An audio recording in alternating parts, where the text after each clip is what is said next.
Assalamualaikum warahmatullahi wabarakatuh.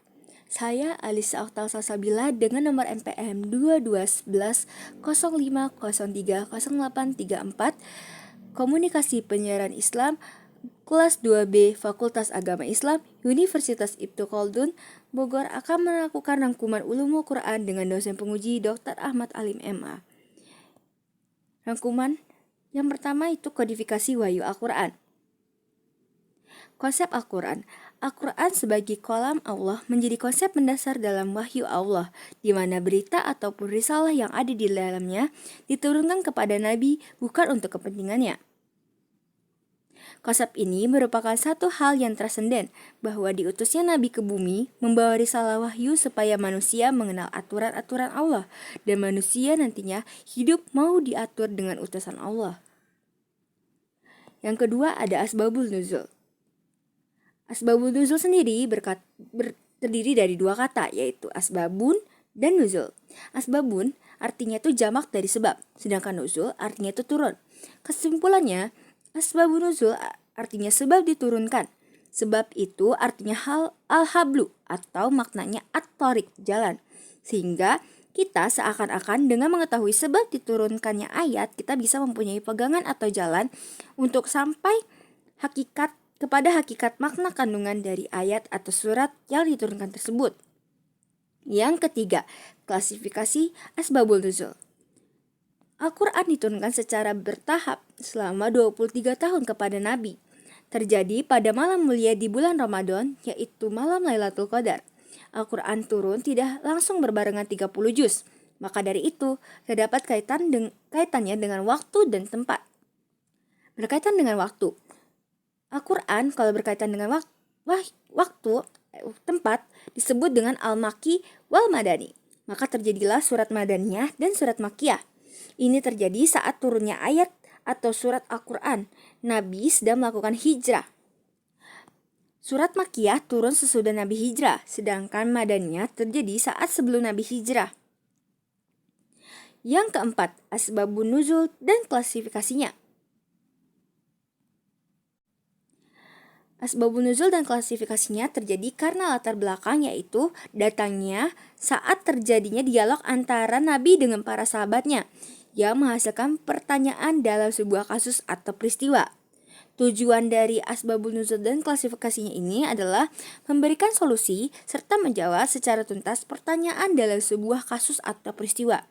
Contoh peristiwa yang pernah terjadi adalah pertanyaan tentang wanita yang sedang haid, permasalahan tentang khomer, masalah tentang ruh, dan masih banyak lagi.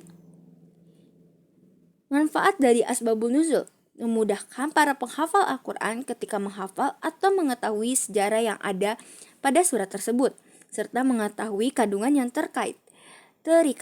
Selain itu, memudahkan para da'i dalam menafsirkan satu ayat serta menjelaskan kepada masyarakat secara utuh. Yang kelima, hikmah pengulangan ayat dalam Al-Quran.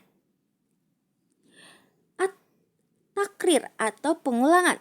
At-takrir atau pengulangan biasanya dijumpai banyak sekali pada ayat-ayat dalam Al-Quran. Pengulangan dapat berupa kata ataupun kalimat. Ada pula pengulangan berupa kisah-kisah. At-takrir atau pengulangan lebih baik daripada tauhid. Pengulangan dalam Al-Quran ini tidak hanya lebih menguatkan, tetapi terdapat juga sisi keindahan dan juga kefasihan. Yang keenam, struktur bahasa Arab Al-Quran. Bahasa Arab merupakan bahasa dalam Al-Quran, namun oleh orang-orang liberal atau orientalis mengerdilkan bahasa Arab. Maka dari itu terdapat istilah Arabisme. Arabisme sendiri adalah suatu gerakan anti-Arab atau bahasa Arab. Bahasa Arab merupakan bahasa wahyu yang paling fasih secara lisan ataupun juga komprehensif holistik secara makna. Maksudnya, bahasa Arab memiliki keunikan kesejarahan. Manfaatnya ialah kita akan disuguhkan dengan berbagai macam perspektif yang mengandung banyak makna. Yang ketujuh, ilmu munasabat mengenal studi relevansi Al-Quran. Istilah dari ilmu munasabat sendiri adalah ilmu yang secara khusus mengetahui korelasi atau hubungan antara satu ayat dengan ayat yang lainnya, ataupun satu surah dengan surat yang lainnya di dalam Al-Quran.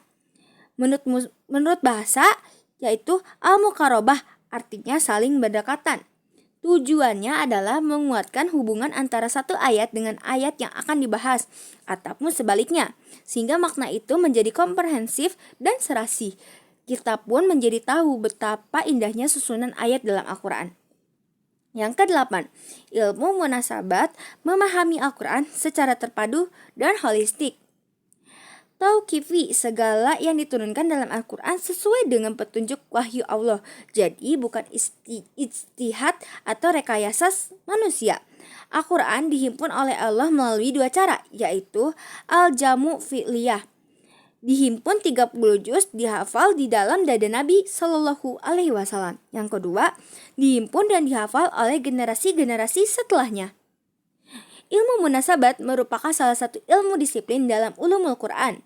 Ilmu ini harus dipahami dari segala sisi, seperti yang terdapat dalam surat Yusuf ayat 2, menjelaskan tentang diturunkannya Al-Quran menggunakan bahasa Arab dengan tujuan agar akal manusia mengetahui kandungan dan isi di dalamnya.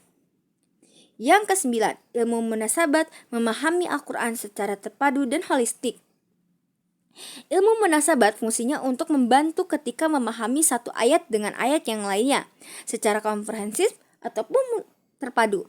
Munasabat sendiri dilakukan dengan cara melakukan munasabat ayat yang satu dengan ayat yang lainnya ataupun surat yang satu dengan yang lainnya. Selain memahami, tetapi juga dapat mengetahui kedudukan suatu ayat.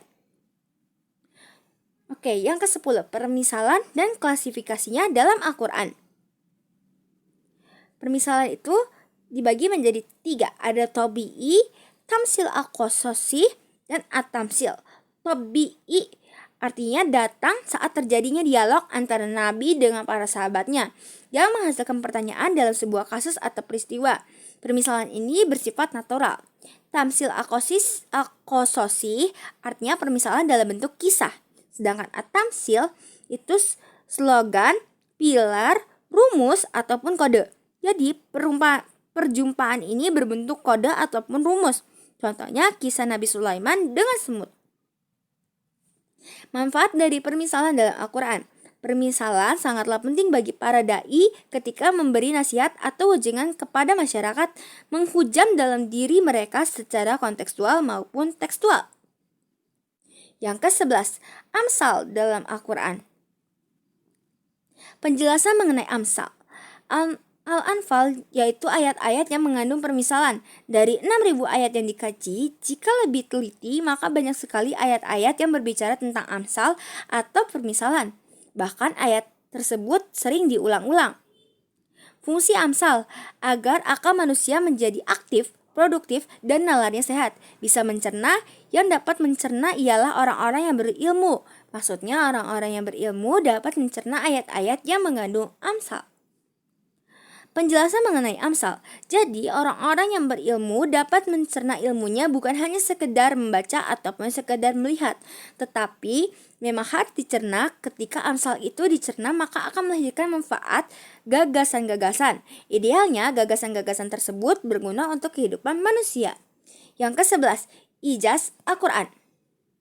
Al-Quran merupakan wahyu Allah yang Allah sendiri bukanlah seorang makhluk.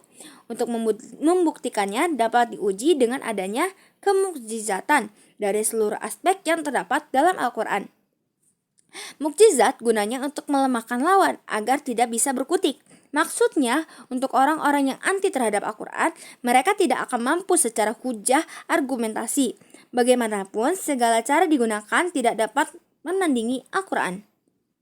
Mukjizat menurut ulama. Sebagian para ulama mendefinisikan mukjizat adalah sesuatu yang seperti tidak bisa di luar kebiasaan manusia, di luar kebiasaan adat ataupun tradisi manusia, ditempatkan oleh Allah dan kemudian ditempatkan kekuasaannya kepada Nabi atau Rasulullah yang diutus oleh Allah dengan tujuan mengokohkan kenabian. Yang ke-13 yaitu ijaz dalam Al-Quran. Yang kedua, kemukjizatan adalah sebuah bukti kebenaran risalah yang dibawa oleh Rasul. Mukjizat satu paket dengan risalah sebagai bukti kenabian atau kerasulan. Fungsinya sendiri yaitu sebuah pembuktian kenabian ataupun kerasulan, sehingga sebagai wasilah hidayah. Mukjizat sendiri bersifat empiris, kelihatan secara panca indera. Selain itu, mukjizat ada yang bersifat akliyah, yaitu bertahan sampai akhir. Contohnya ialah Al-Quran. Sekian dari saya, kurang lebihnya mohon dimaafkan. Wassalamualaikum warahmatullahi wabarakatuh.